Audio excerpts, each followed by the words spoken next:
Doctor Mohammad Yunus তার স্ত্রীকে কতটা ভালোবাসে আপনি কল্পনাও করতে পারবেন না। ডক্টর মোহাম্মদ ইউনূস একটি সাক্ষাৎকারের মধ্যে বলেন যে আমার স্ত্রী প্রথম জীবনে অনেক সুস্থ ছিল, জাহাঙ্গীরনগর ইউনিভার্সিটির প্রফেসর ছিল, তখন আমি তাকে বিয়ে করেছি। তার চেহারার দিকে তাকালে আর চোখ ফিরাতে মনে চায় না, কিন্তু আস্তে আস্তে সে বার্ধক্যে উপনীত হয়ে গেল, প্রচন্ড অসুস্থ হয়ে গেল, এমন অসুস্থ হয়ে গিয়েছে ডক্টর মোহাম্মদ ইউনূস বলছে যে আমার স্ত্রী প্রস্রাব পায়খানা পর্যন্ত নিজেরটা নিজে করতে পারে না, আমি তাকে প্রস্রাব পায়খানা করিয়ে দেই, তাকে আমি গোসল করিয়ে দেই, তার কাপড়গুলি পর্যন্ত আমি নিজে ধুয়ে দেই, তাকে পরিয়ে দেই। ডক্টর মোহাম্মদ ইউনূস বলেন যে আমি প্রচন্ড ব্যস্ততার মধ্যে থাকলেও আমার স্ত্রী যেমন বায়না করতো আমাকে ছাড়া খেত না, এখনো পর্যন্ত সে আমাকে ছাড়া খায় না। এবং সবচেয়ে আশ্চর্য লেগেছে আমার কাছে এই কথাটা, ডক্টর মোহাম্মদ ইউনূস বলেন যে আমার স্ত্রী মানসিক ভারসাম্যহীন রোগী, সে পৃথিবীর কাউকে চিনে না, হঠাৎ অসুস্থ হয়ে পড়েছে, এরপরে যখন সুস্থ হলো মানসিক ভারসাম্যহীন রোগী হয়ে গেল, সে পৃথিবীর কাউকে চিনে না, ছেলে মেয়ে আত্মীয় স্বজন সে কারো কথা তার মনে নাই। কিন্তু আশ্চর্যের কথা হলো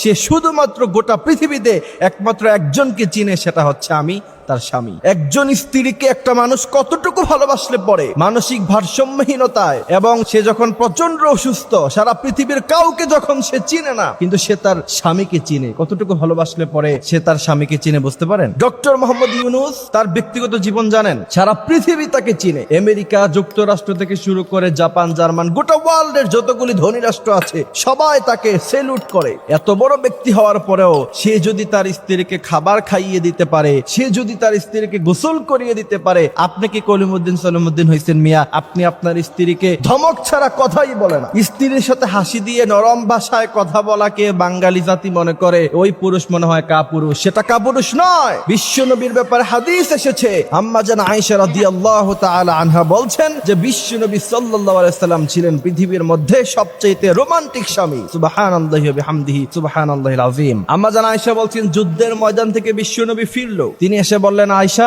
তোমার কাছে কোনো খাবার আছে? আয়েশা রাদিয়াল্লাহু তাআলা আনহা বললেন, ইয়া রাসূলুল্লাহ আপনি বসেন, আপনার জন্য খাবার রেডি করছি। বিশ্বনবী সাল্লাল্লাহু আলাইহি সাল্লামের ব্যাপারে আয়েশা বললেন, পিছন দিক দিয়ে তাকিয়ে দেখলাম যে বিশ্বনবী সাল্লাল্লাহু আলাইহি সাল্লাম যুদ্ধের ময়দান থেকে আসা সেই ঘাট থেকে তরবারি নামায়া বিশ্বনবী সাল্লাল্লাহু আলাইহি সাল্লাম আমাকে তরকারি কোটে দিচ্ছেন। আমি প্রচন্ড খুশি হয়ে গেলাম। বিশ্বনবী বললেন, খায়রুকুম খায়রুকুম। ডক্টর মোহাম্মদ ইউনূস তার স্ত্রীকে কতটা ভালোবাসে আপনি